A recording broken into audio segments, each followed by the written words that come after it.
Number 8. When I was about 18, I worked as a nursing assistant on a surgical floor. We got a range of patients that varied from gallbladders to knee replacements. I worked with another assistant and we split the floor in half. She got one hallway and I got the other. She went on break, so I responded to the call lights in both halls. One of her patients was wrung out, so I went to help. The lady's son stepped out while I assisted her to the bedside. I came out and told him I was done and he could go back in. Instead, he chose to talk to me. We exchanged some small talk and he went back into the room when his mother called for him. The other assistant came back and I continued working. I went to chart at the nurse's station and the son came out and began chatting with me again. I didn't think much of it. It was the middle of the night, nothing good was on TV at this time, and I assumed that he was just bored. I got up to attend my patients and he followed me, asking lots of questions like how old I was, if I was going to school, how long I'd worked here. He even waited outside patients' rooms till I came out. I should have mentioned earlier that this guy did not have that usual creeper vibe. He was a clean-cut guy, perhaps in his late 20s. He was charming and funny. I guess his appearance delayed my creeper sense, and I dismissed his behavior as being socially awkward. He continued to follow me and talk to me, and I tried to drop subtle hints that I had a boyfriend, although I didn't actually. Towards the end of my shift, he became a little more aggressive. He told me, "Well, I guess I'll just have to kill him," referring to the boyfriend I spoke about. He said it with a laugh and then told me that he would walk me to my car when my shift was over. He then left to check on his mother. At this point, I was creeped out. It was the end of the shift and we gave report to the day shift assistants. I had told my co-worker what had happened with the son, so she checked the hallway before we left and we took a little known path to the parking garage. I went to bed when I got home, and around noon, the day shift charge nurse, she called me. She told me not to come in. She said the son had been asking about me. He asked when I worked, what my real name was, and more personal info. When she wouldn't tell him, he asked other nurses. His mum was going home that day, she said, so I could probably come back tomorrow. Tomorrow came and my manager called. She told me to stay home the rest of the week. The son had sent flowers to the floor and had called every floor asking about me and when I worked. She said she didn't feel like it was safe for me to come back. Eventually, he quit calling and I came back to work. About 3 months later, I was watching the news, and he had been arrested for rape and murder. Number 7.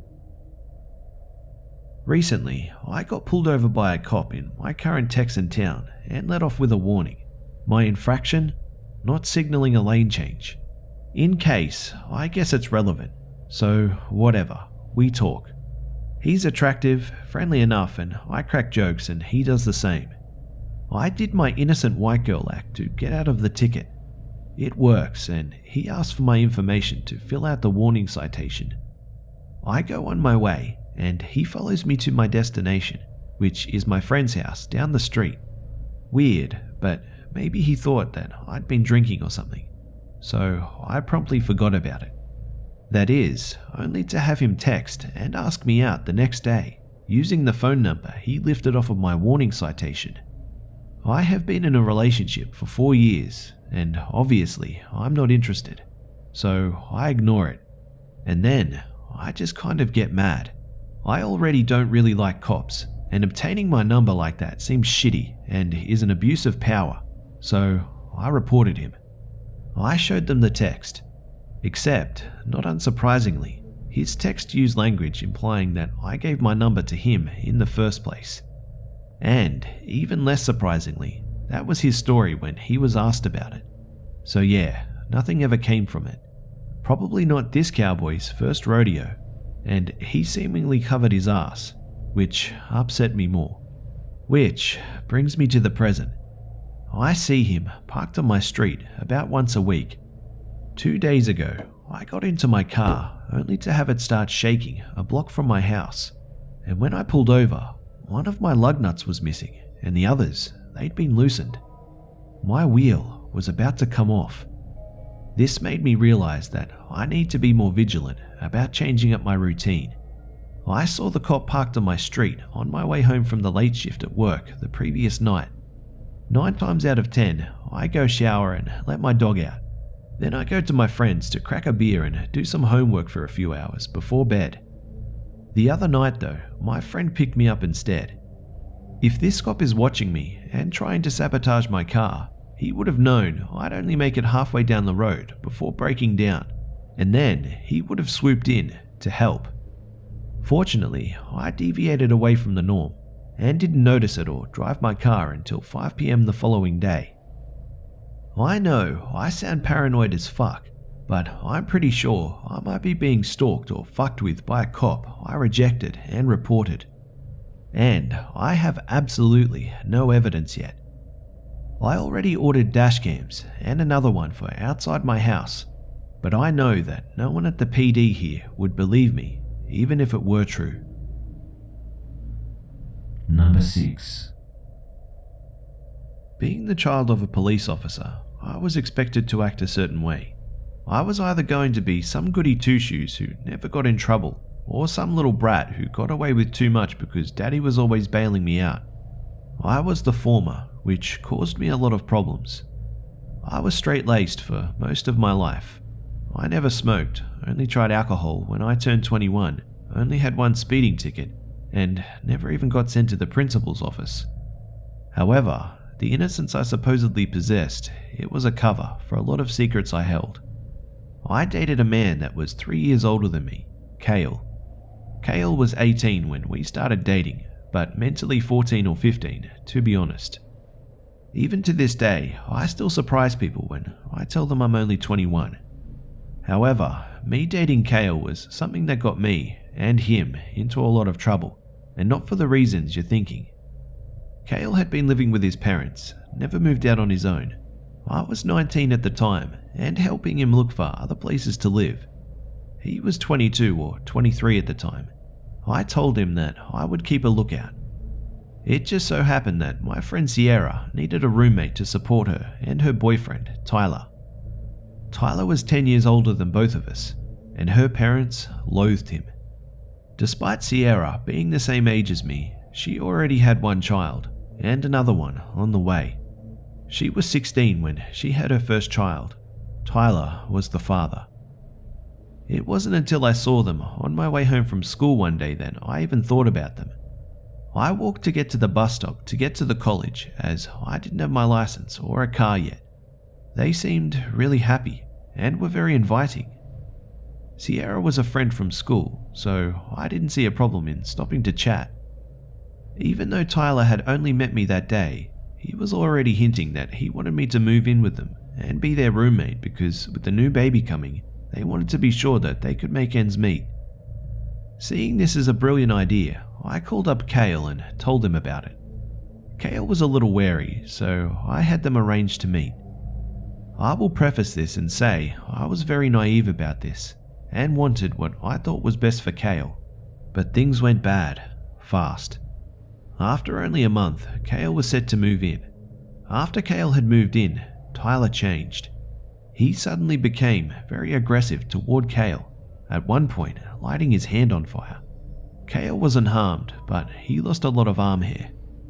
He was constantly making fun of him and became very sexual towards Sierra when Kale was in the room. When I came over, he would make passes at me and asked very prying questions about our sex life. The straw that broke the camel's back was when Sierra and Tyler got into a very loud shouting match, and he shoved her so that she landed on her stomach. The baby was fine, but when I went to help her up, I realized just how many marks she had on her. I didn't call the police that night because Sierra was adamant that I didn't. She said that she still loved him, and she couldn't take care of the babies without him. She had grown up without a father and wouldn't let her children do the same. Kale and I agreed that he needed to get out of the house. He started to make plans to pack, and we were going to try and sneak it all out when Tyler wasn't home. But Tyler seemed to be catching on and asked if I wanted to move in as well, seeing all the boxes. Not wanting to make him mad, I just remained silent. This was another mistake. He took my silence as a yes and started to ask me if I was moving in. He then got more and more angry the less and less I responded to him. He got more and more aggressive, calling and texting me. When I told him that I was at work, he demanded to know my schedule so I could talk with him. He kept bringing up the unborn baby and how he needed some help with money. I finally told him and Sierra that I would never live with them, and they were on their own. Kale had finally gotten everything together and just needed a truck to move it all. Shit hit the fan the next morning. I got some text messages from Kale telling me about how Tyler and Sierra were talking about beating the shit out of me and to take a different way to school that morning. I still hadn't told my parents about this because I didn't want Sierra or Kale to get in trouble for what Tyler was doing. I should have called the police then, but I figured, what's going to happen on a quick walk to school, right? I started my walk. It was short, only 1.5 miles. However, about halfway through, I saw Tyler sitting on the side of the road, waiting. I kept walking, not turning my head to even acknowledge him. He shouted after me, following. We were on the sidewalk of a very busy highway, so if he came up to me, there would be plenty of witnesses. I think that's the only reason he didn't get closer to me. Then I heard, "Beat the shit out of you." Something in me snapped. I turned around and stopped, staring at him. "You do realize my dad's a cop, right?"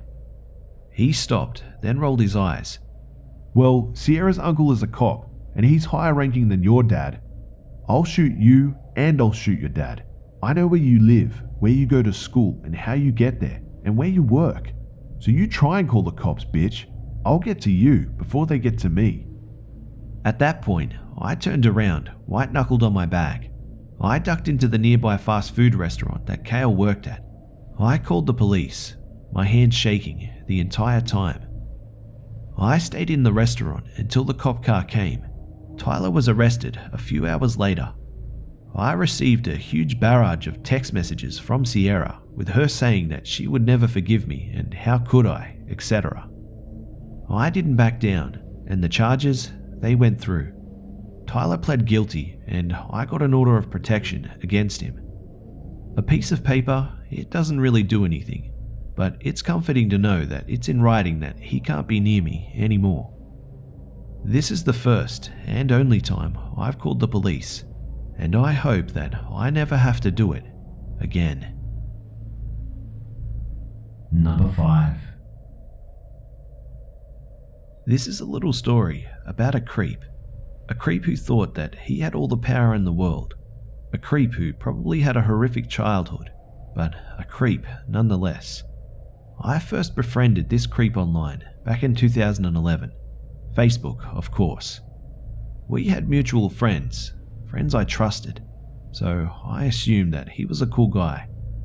Well, that was a terrible assumption to make about a stranger, whether they are mutual friends or not, but I was a naive 18-year-old girl. His name was Denny. I thought he was a cool guy at first. He had an awesome taste in music and shared a lot of great songs with me. He was also incredibly inappropriately hilarious. He was full of jokes and bizarre stories, and I soon grew to love talking to him. He never asked if I had a boyfriend. I assumed that he knew I did. After all, we were Facebook friends now, and there were pictures of my boyfriend everywhere. And it's not like I kept my relationship status hidden. It was right there for all to see. But I guess that he didn't know. One day, in October, he decided to tell me about how he felt about me. He recited a poem that he'd written, comparing me to a beautifully and elegantly handcrafted tapestry. Keep in mind, I've never even met the guy, and we'd only been talking for a month or so. I responded with something along the lines of, Wow, I wish my boyfriend said stuff like that. He got angry. So angry. He asked me how I could have let him on like this. He asked me how I could do this to him. He told me that he'd opened his heart to me, and he begged and pleaded. Supposedly, he even cried. I was beyond puzzled. I decided to give him some space, and it worked for a few days. But he eventually messaged me again. He may have apologized, but honestly, I can't remember that exact conversation. I do know that things returned to normal though, and he became silly and fun again. At this point, I had his Skype and he had mine. I would talk to him there sometimes, but I never used the camera. I didn't feel comfortable with it. Actually, I hated using the camera with anyone. I told him that when he started to beg me to use it, but he didn't relent. Still, I kept making excuses. But Denny, he wasn't having it. He got more aggressive, and then he got sexual. He told me to Skype naked with him. Time after time, I told him no. Eventually, I blocked him on Skype, but ended up receiving dozens of angry messages on AIM. I don't exactly remember what he said, though I do have screenshots of all of it on an external hard drive somewhere. I remember it being hateful and absolutely insane, and there was some stuff about me being a really awful friend as well. Before long, he told me that he was an excellent hacker. He told me that he had a slew of hacker friends as well. He told me that he could change my college grades and make me fail. And he told me that he would make my life a living hell. I didn't necessarily believe it all, but I did believe that he would do something. Despite these negative confrontations, he still had periods of silliness. During these periods, things were normal. I felt safe, and to an extent, I tried to keep him happy. I wanted to stay in his good graces, because I really did believe that he would attempt to tarnish my reputation otherwise. Before long though, he started giving me ultimatums. Either you get on Skype with me, or things will get very bad for you. I can tell your boyfriend you're cheating on him. I eventually asked our mutual friends about him. They said he was violent, dangerous, and twisted. And even better, he lived mere minutes away from the college we attended in Pennsylvania. Every day, I started to get more panicked about going to school. While on campus, I'd look around for guys that looked like him, guys with long red hair and beards, and I'd be wary of anyone who even slightly resembled him. At this point, I was honestly convinced that he'd just show up and try to find me. I blocked him on AIM, and I made a new Skype. I knew that this would infuriate him, and it did. I received another batch of messages on Facebook about how I needed to learn to treat people better. I told him I was uncomfortable with what he was asking of me. He responded with something along the lines of, "Fine, you've chosen your fate." I blocked him on Facebook. I'd had enough of him terrorizing me, but I should have known that it wouldn't have been the last time I'd hear from him. At the end of November, I received 3 Facebook messages from someone named Adam Knowing. Whoever he was, he just joined Facebook a couple of weeks ago, and he had no friends or content. The messages read as follows. November 27th, 2011. You've been warned repeatedly, and you are now being served notice. November 29th, 2011. I believe that this is your last warning, and that you've been informed of your behavioral issues. The situation will change before the start of next weekend, or action will be taken. November 30th, 2011. So you attend college, right? And your grades are passing? Not for long. You were warned on how to treat him and how you are to act. You've got until this weekend to correct this behavior, or life becomes a very difficult thing. You should never treat someone who has a life like this the way that you do.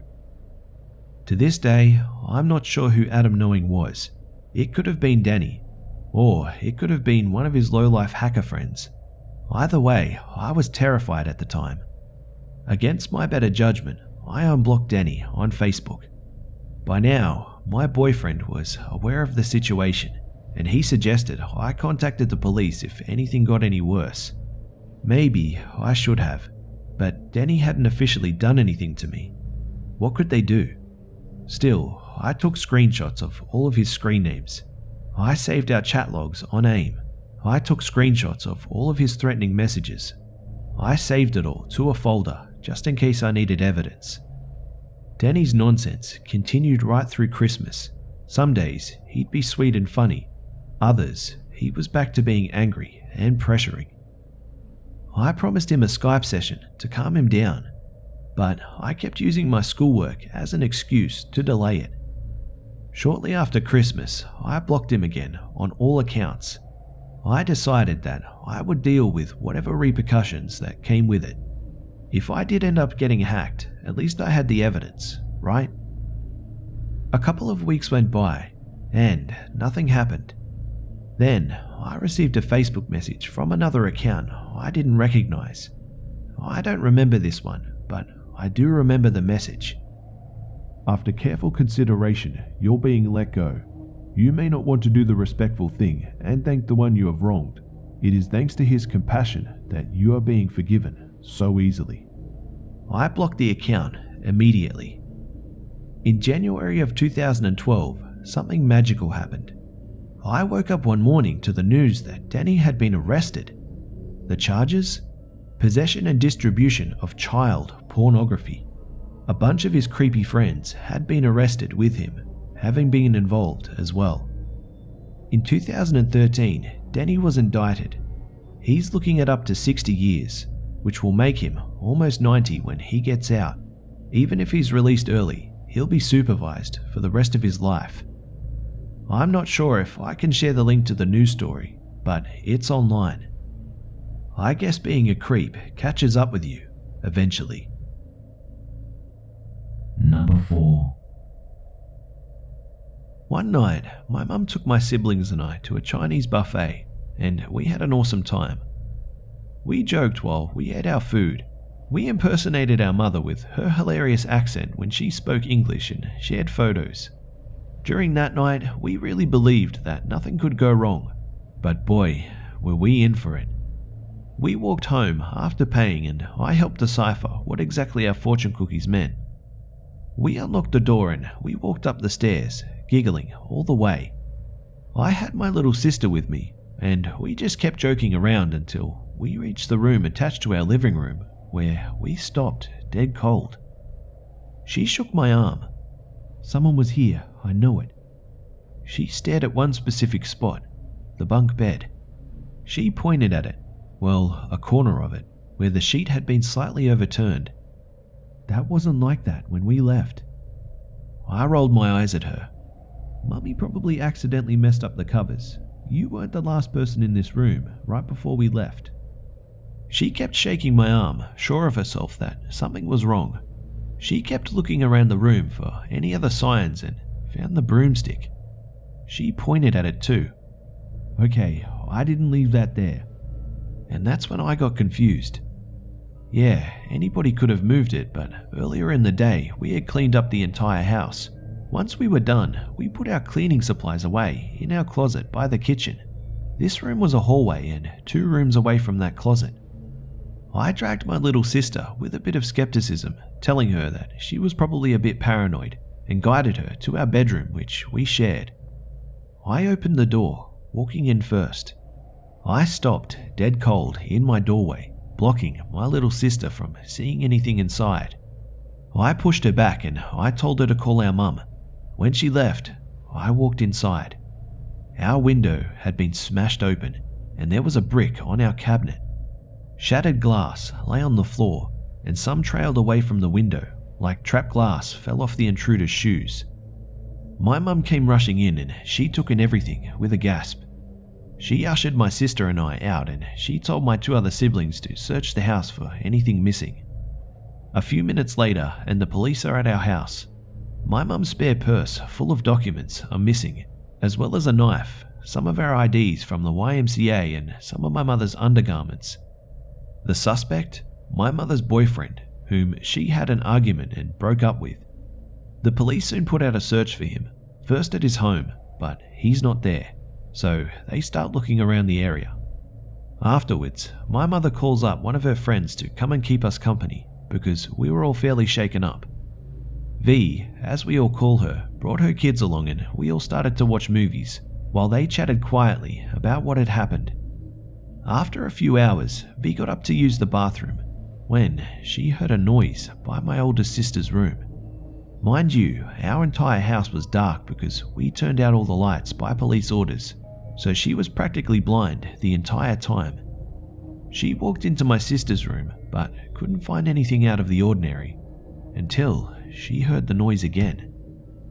It was coming from the closet. She opens it, almost screaming when she sees that it's my mum's ex. He quietly asks her for his fucking set of pants that he left in the bathroom, to which she does in total shock, telling him to get the fuck out of there. After he does, she tells my mother, where she calls the cops again to tell them that he was still in our house the entire time. It turns out that he was probably taking a whiz right before we came home and just panicked, choosing to hide in my sister's closet until he could hightail it out of there. The police eventually caught him, but I still refrained from using that bedroom until we had our window fixed. My mother got a restraining order against him, but she never got her stuff back. I've completely forgotten what he looked like, but my siblings sometimes see him when we go out shopping, thankfully staying very far away from us. Number 3. This happened back when our family moved to our new house in 2001. I was 8 years old and my sister was 10. Since we had just moved, my mum really wanted some new furniture to make our new home look nice.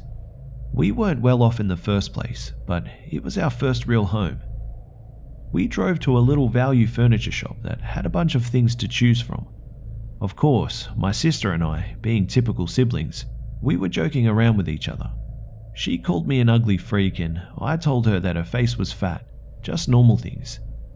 Unfortunately, my mum couldn't find anything that she liked, so we left empty-handed. When we got into the car, she wanted to go to the grocery store to pick up a few things so the trip wasn't a total waste. My sister and I noticed a brown car following us, turning every corner, making every light, etc. We pointed it out to our mum and she just blew it off. Don't worry about it, guys. So we dropped it too. We were young and we completely forgot about it when we went to the general store and grabbed our snacks. Again we got into the car and left for home, and again the brown car started following us. Mum was getting a bit worried since we lived in another town 20 miles away. She told us that it had to be someone that we knew. We had relatives living in the town, just not anyone we were really close to. And like they did before, they copied our route. The closer we were to home, the more paranoid my mother became, and in turn fueled our fear. She told us to copy the license plate, but tried to assure us that it was probably our cousin Jessica or something. When we parked in our driveway, the car parked behind us, the engine still running. Our mum ordered us to stay in the car while she went to talk with our cousin. My sister and I watched from the rear window as my mum went to speak with her. After a few minutes, we heard the woman from the car yelling, gesturing us to inside the car and then back to my mother. She peeled out of the driveway, almost running over my mother's feet. A few seconds later, my mum was crying hysterically and ordered us to get into the house. She pushed us into our room and spoke to our dad, even though we could hear everything. Apparently, the woman had thought that we were insulting her while we were in the furniture store and threatened us. She had said that she would throw nails in our driveway and poison our dogs outside. She insisted that my mother beat us for talking to a complete stranger in such a way, and if she had the chance, she'd break our little fucking necks if she heard us talking about her again. My dad wasn't very happy that my mum brought her all the way to the house, but stated it probably wasn't a big deal. The next day, my sister and we were walking to our bus stop when we saw the brown car parked across the street from our house. My sister immediately ran back inside to tell our dad, and he walked us to the bus stop and waited until we were safely on the bus. My mum wanted to do something about it, but my dad was against it. He assumed that the police wouldn't do anything since they were just threats. So the creepy, stalkerish behavior continued without interference. She began showing up every morning, watching us as we waited for the bus, but she was coming onto our property too to make her presence known. My mum found a bottle of antifreeze near the dog's fenced-in area. It hadn't been opened, but we were told to bring in their bowls every night just in case. Food wraps and half-empty cups of soda were thrown onto our lawn. The air valve caps and lug nuts on our tyres went missing, and one of our outside cats actually died, but we couldn't pinpoint what happened. Then, my older brother did something really stupid. My dad was tired of walking us to the bus stop, so he asked my older brother to do it. Spotting the car in its typical spot, he decided the smart thing to do was to throw up his middle finger at her. This totally fucked her up. She ran out of the car cursing and yelling at us. She said that we were crazy and needed to fucking learn our place as children. She was screaming and threatening to beat us and spitting at us. I was bawling my eyes out, and my brother had picked me up because I just couldn't move. We stayed home that day, and my mum, she finally called the police. We gave them her license plate number, and they said that they would visit her in a day or two. My mum didn't tell me much, but I know that they confronted her about it. She went on a total rant about how kids are just dirty bastards, and she'd kill every last one if she could. They didn't arrest her, but a few days later, the police called my mum to inform us that the lady, she was admitted to a psych ward. After that, there were no more details, but we never heard from her again. Number 2. So, a bit about me first. I'm still fairly new to my new city, big city in Texas, and I have a nice boyfriend, decent job, and several nice friends. I don't make enemies easily. I am polite to everyone, and am a generally outgoing person. For several months now, I've had that feeling. You know the one, where you feel like you're being watched. It had gotten so bad that I got a dog, because as much as I love my cat, he doesn't really provide me with any sort of protection or comfort. The first major incident happened 3 weeks ago when my car was broken into at work. This actually happens sometimes at my work, so while I was upset, I wrote it off as just a normal vandalism. But the more I went through my car the next day, the weirder it became. They had pulled my GPS out of the pocket attached to the passenger seat, looked at it, then threw it back on the seat. I had several very pricey coach purses hidden underneath the seat, and they pulled them out but didn't take them. In fact, the only thing that was missing was an old red bra that was in a bag with some other random clothes that had been thrown back there ages ago. Several days later, I noticed a long scratch running the length of my passenger car door. Originally, I thought I had maybe scratched it somehow, but the more I thought about it, the more I realized that somebody must have keyed it because I'm almost never on that side of the car. A week or so later, I went to check my mail, which I rarely do, and when I opened my mailbox, my rent reminder check I get every month had already been opened. And I don't mean maybe they didn't seal it properly. I mean the top was torn off and the reminder was hanging out of it. A few nights later, I woke up to someone at my door at 2 a.m. My dog, Nova, was growling and I heard someone trying to turn the handle at my front door and scratching at it. Nova went batshit crazy and started barking, which woke me up even more. I was frozen, but Nova kept barking and that seemed to scare them off. I didn't report it to the complex. Stupid, I know. I should also mention that a little bit before this, my complex had sent out an email saying that there was suspicious activity going on around the complex, but they were being extra watchful. At this point, I was always feeling uneasy when I took Nova out for walks at trails behind my complex, and never felt really secure when I was at my apartment. So I had been staying with my boyfriend for a week or so. I was still holding out hope that everything was just bad luck and kind of coincidental, and this all brings me to several days ago. I had to get to work an hour or so early, and I was the only car in the parking lot. About an hour later, I got a phone call from a co-worker saying that my car had been broken into again. Since it had happened before, I was able to handle the situation pretty quickly, and I called the cops and called insurance, etc. The cops showed up and I go out to meet them. I told them nothing was taken and that this was the second time that this has happened in a month. They look at each other and ask if anything was taken the first time, so I told them that only my red bra was missing. They point out the key marks and I tell them that that happened around the same time. The first cop points out more key slashes that weren't there before and fully wrapped around the back of the car and over my taillights to the other side. They then start asking me questions. Do you have an angry ex-boyfriend? Do you know if someone is angry at you? These are not normal break and enters. Has anything else weird happened? Anything at all? I'm trying not to freak out and tell them about all of the experiences I've had over the past few months, at which point they look at each other again, and Cop 2 says, I don't want you to freak out, but I think you should buy some mace, a knife, or a gun for protection. There is obviously someone who is out to hurt you. They just kind of leave it at that and leave. I'm freaking out and I call my boss, who's also my uncle's girlfriend, and I tell her what they said. She said that she'd be here in 15 minutes and we'd talk.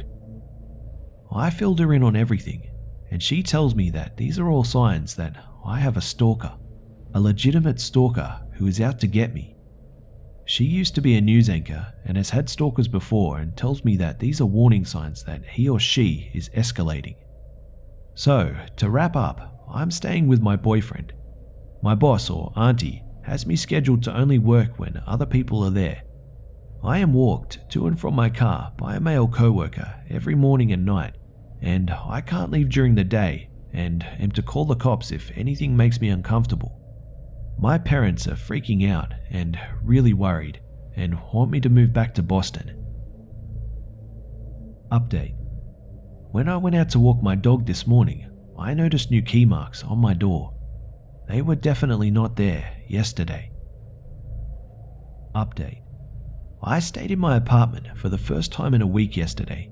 The only reason I did was because my complex was doing some random inspections and I really needed to clean in case I was selected.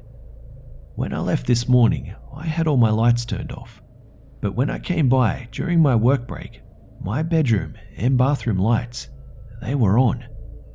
Since it was inspection day, I called the complex and asked if they had been in my apartment for inspection and could have left the lights on. It turns out they hadn't been to inspect my apartment, which means someone else was in here while I was at work. I called the cops and they added this incident to my case file. Number 1. Before I begin, let me apologize preemptively for being a bit sparse on detail. This isn't actually my story. This one was told to me by my aunt one Memorial Day when I was visiting up north for a family reunion. Back in the late 90s, very early 2000s, my aunt worked in an office. It was a pretty ordinary workplace with cubicles, water cooler chatter, and copy machine jams. The guy in the cubicle next to her, Thomas, however, was anything but ordinary. He was the weird guy at this place. You know the type. The guy everyone kind of feels on edge around. The guy that all his co-workers think has the capacity to go postal one day.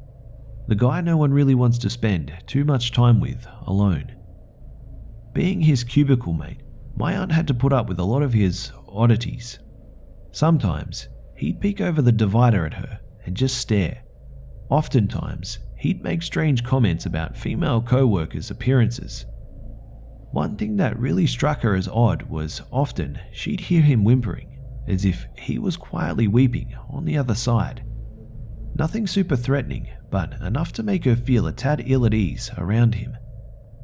One day, she notices Thomas is gone and his cubicle is cleared out, and the water cooler chatter picks up. It's revealed that Thomas has been axed, charged, and convicted for making threatening phone calls to a couple of female co-workers, one including a rape threat. Not only that, but hidden surveillance cameras during the stealthy investigation of these allegations, they had revealed that the strange whimpering my aunt had heard from Thomas was not from him crying, but from him masturbating in his cubicle. He is subsequently sentenced to 75 days in prison with 3 years parole. My aunt thinks good riddance and moves on with her life. A few years pass by and my aunt is watching the news one night when something catches her attention. Thomas has apparently been arrested again, this time upon investigation of the murder of a 9-year-old girl in Tahoe. Once proceedings begin and media attention was being garnered, she was overwhelmed by an influx of new information about Thomas. It turned out that the bad vibes everyone at the office felt were for good reason. Thomas was one sick fuck, much worse than they'd once thought. Trials had brought to attention that Thomas had been sexually abusing his son, TJ, since he was 5 or 6 years old. As TJ got older, Thomas got him to bring home young girls for him to molest regularly, including TJ's own girlfriends. Eventually, Thomas had dragged TJ so far into his depravity that this culminated in TJ luring a 9-year-old girl into their apartment, where his father brutally raped and murdered her. TJ even covered for his father when the girl's parents came searching for her, as she lay tied up in the back bedroom before going off to dump her lifeless body down an embankment alongside the highway. Tragically, a very bright young girl had to die for him to finally be caught, but Thomas was convicted and furthermore died in prison in 2001. No one will ever have the misfortune of meeting him again.